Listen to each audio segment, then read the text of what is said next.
Good morning to all. My name is P. Monica from class 3rd C. Today I am going to say a few words about Subramania Bharatiya.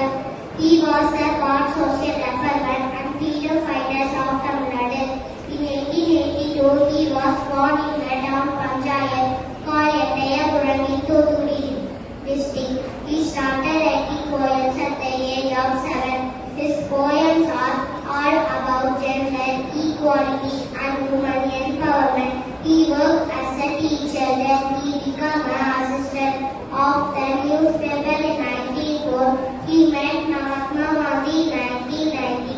He worked with many national leaders in Tamil Nadu like V.O. Chidambaram and Subramania Shiva.